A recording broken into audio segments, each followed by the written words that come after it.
जय हिंद दोस्तों, आप सभी को एससीसी क्लासेस में स्वागत है।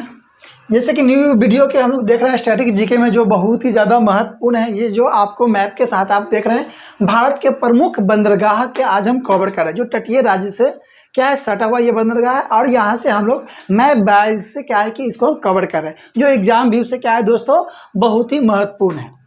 आप लोग अभी तक दोस्तों वीडियो को सब्सक्राइब नहीं किए हैं तो सब्सक्राइब कीजिए और अपने दोस्तों में ज़्यादा से ज़्यादा शेयर कीजिए। हम आपके क्या है कि बीपीएससी जो 7 फेज का आपको क्या है एग्ज़ाम होने वाला है, इसके लेकर आपको हम क्या कर रहे हैं कि पूरे जो एग्ज़ाम भी उससे जो भी चैप्टर के अनुसार जो महत्वपूर्ण टॉपिक है वो सभी टॉपिक को हम एससीसी चैनल पर आपको अपलोड अब जल्द से जल्द अब रोजाना आपको 2 से 3 वीडियो आपको देखने को मिलेगा। तो आप अपने दोस्तों में ज़्यादा से ज़्यादा शेयर कीजिए। हम लोग दोस्तों क्या शुरू कर रहे हैं आपको भारत के प्रमुख बंदरगाह की ओर। जैसे कि अगर बात करते हैं हम क्या है कि हमारे भारत की अगर बात करते हैं, ये भारत की पूरा नक्शा है। और भारत की अगर देखते हैं कुल तटीय रेखा, तो भारत में कुल तटीय रेखा कितना है 15 क्या है 7516 है ना, 7516.5 किलोमीटर क्या है कुल तटीय रेखा ही है। जो तटीय रेखा की लंबाई है, ये जो तटीय रेखा की क्या है, तटीय रेखा से वह कितने राज्य अगर सटा हुआ है अगर बात करते हैं तो तटीय राज्य जो हमारे क्या है कि ये नक्शा में जो देख रहे हैं तटीय राज्य, तो तटीय क्षेत्रों से हमारे भारत के जो राज्य है वह कुल 9 राज्य सटे हुए हैं। इस 9 के बारे में और तटीय की लंबाई कितना है वो चीज़ों का भी हम कवर करते हैं। जैसे कि अगर बात करते हैं, ये आपको क्या है कि भारत की मैं नक्शा में ये दिख रहा है आपको, ये गुजरात है ना यहाँ पे। और गुजरात की अगर बात करते हैं, गुजरात में एक आपको बंदरगाह है कांडला बंदरगाह। यह आपके एग्जाम व्यू से यहाँ पर क्या है कि आपसे पूछा जाता है कि कांडला बंदरगाह भारत के किस राज्य में है, तो गुजरात में। इसकी लंबाई की अगर बात करते हैं तो ये कितना है, तो 1214.70 किलोमीटर है ना, 1214.70 किलोमीटर गुजरात में जो आपको कांडला बंदरगाह है, इसकी आपको तटीय रेखा की यह लंबाई है। अगर नेक्स्ट अगर बात करते हैं यहाँ पे दोस्तों, जैसे महाराष्ट्र है ना, महाराष्ट्र में आपको एक बंदरगाह है मुंबई के नाम से जो जानते हैं, जो महाराष्ट्र में पड़ता है। और इसकी बात करते हैं कितनी है तटीय रेखा से इसकी लंबाई, तो ये 652.60 किलोमीटर, 652.60 किलोमीटर इस तटीय रेखा की लंबाई है। जो आपको मुंबई बंदरगाह आपसे डायरेक्ट पूछा जाता है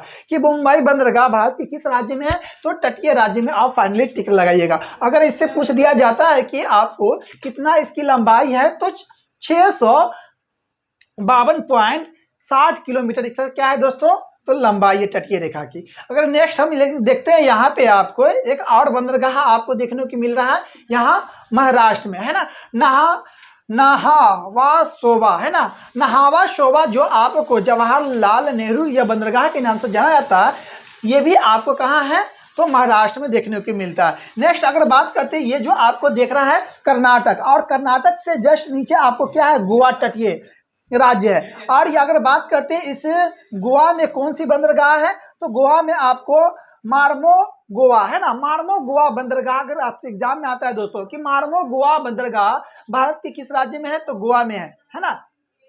गोवा ये तटीय क्षेत्र यहाँ पर, और इसकी लंबाई कितना है तटीय क्षेत्र का, तो 101 किलोमीटर, 101 किलोमीटर। अकाउंट पे आपको देखिएगा जिस प्रकार के अगर विकीपीडिया आ जाए कहीं और पे आपको देखिएगा तो वहाँ पर 135 132 इस तरह से दिया जाता है। लेकिन एटलस में आपको देखिएगा तो वहाँ पर आपको मेंशन किया गया है कितना, तो 101 किलोमीटर यह इसका मेंशन किया गया। नेक्स्ट अगर बात करते ही अब हम लोग देखते हैं गोवा के बाद ऊपर चलते हैं कर्नाटक दोस्तों है ना।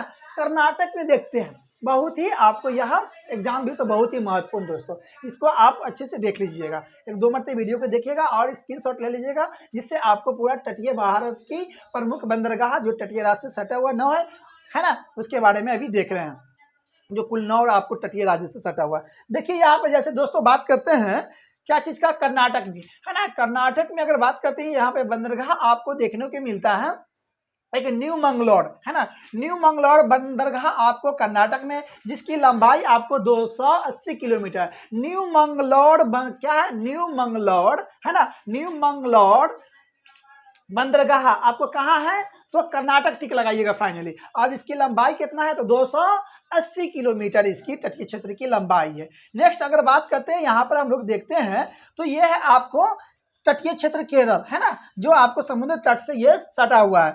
अब इसकी बात करते हैं, इसकी लंबाई कितना है, केरल में तटीय क्षेत्र जो है इसकी लंबाई की अगर बात करते हैं तो 559 है ना, 559.70 किलोमीटर है ये इसका। अगर बात करते हैं आपको केरल में एक बंदरगाह है कोची बंदरगाह, जो कोची बंदरगाह पे आप लोग हिस्ट्री में पढ़े होंगे, वास्को डिगामा 1498 को वास्को डिगामा कोची बंदरगाह यही पहुंचते हैं, है ना दोस्तों। तो यहाँ पर आपको एक बंदरगाह है कोची बंदरगाह जिसकी लंबाई 559.70 किलोमीटर यह आपको केरल में पड़ता है।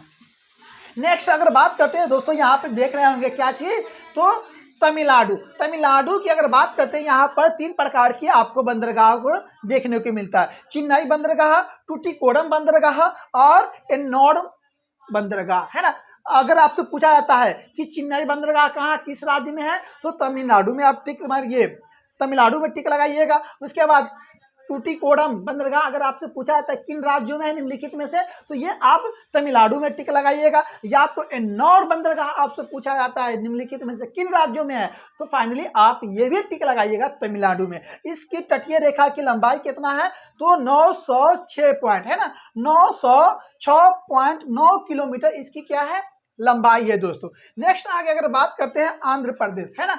आंध्र प्रदेश में देखिएगा ये आंध्र प्रदेश है और आंध्र प्रदेश में एक आपको बंदरगाह है विशाखापट्टनम, जो बहुत ही महत्वपूर्ण बंदरगाह है। अगर आपसे पूछा जाता है कि विशाखापट्टनम बंदरगाह किन राज्यों में है, तो आप आंध्र प्रदेश टिक लगाइएगा। इसकी अगर बात किया जाए कितनी इसका तटीय रेखा की लंबाई है, तो 973.7 किलोमीटर, 973.7 किलोमीटर आपको आंध्र प्रदेश का एक बंदरगाह है विशाखापट्टनम। उस विशाखापट्टनम का लंबाई कितना है, तो 973.7 किलोमीटर। नेक्स्ट आगे देखते हैं, ये हमारा क्या है उड़ीसा। और उड़ीसा की अगर बात करते हैं यहाँ पे दोस्तों, तो उड़ीसा में एक आपको क्या बंदरगाह है पारादीपी, है ना। पारादीपीय बंदरगाह के नाम से जाना जाता है। आपसे डायरेक्ट एग्जाम में दोस्तों पूछ लिया जाता है कि पारादीपीय बंदरगाह निम्नलिखित में से किन राज्यों में है, तो फाइनली आप टिक लगाइएगा उड़ीसा में है। और इसकी तटीय क्षेत्र की लंबाई कितना है, तो 456.4 किलोमीटर दोस्तों इसकी लंबाई है उड़ीसा का।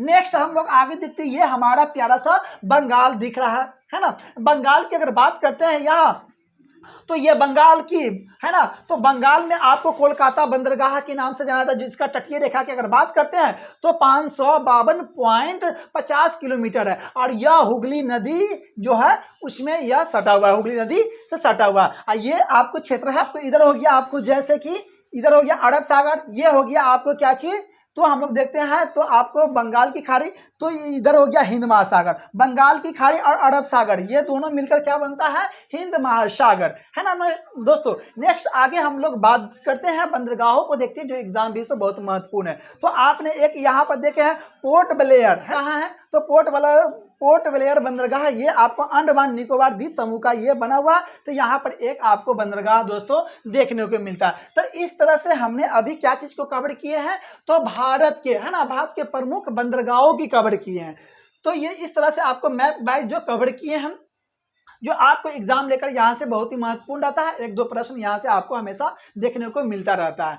तो आशा करते हैं ये वीडियो आपको पसंद आया होगा, है ना। 1-2 मरते आप वीडियो को देख लीजिएगा, जिससे एग्जाम में आपको बहुत ही हेल्पफुल रहे आपके एग्जाम के लेकर। हम SSC चैनल से जुड़े हुए हैं और आपको क्या है कि पर दिन आपको 2 से 3 वीडियो आपको अपनी क्लास के लेकर, जैसे कि बात हम बता चुके हैं पहले ही, बिहार क्या है कि जो टीचर के लेकर आपको वैकेंसी निकाला है 7 फेज के, इसके लेकर आपको वीडियो आपको इसी बेस से आपको मेन टारगेट करके वही चीज़ों को हम आप एग्जाम पर्पज से ही सभी वीडियो का भी अपलोड कर रहे हैं दोस्तों। तो इस तरह से आप अपने दोस्तों में ज़्यादा से ज़्यादा शेयर कीजिए कि आपके माध्यम से वो भी पढ़ सके और अपना रिजल्ट और अच्छे से अच्छे बनाने में हमारा क्लास SSC चैनल आपको सहयोग पूरा से पूरे तरीका से कर सके सभी सर के माध्यम से, है ना दोस्तों। पूरे वीडियो के देखने के लिए धन्यवाद दोस्तों।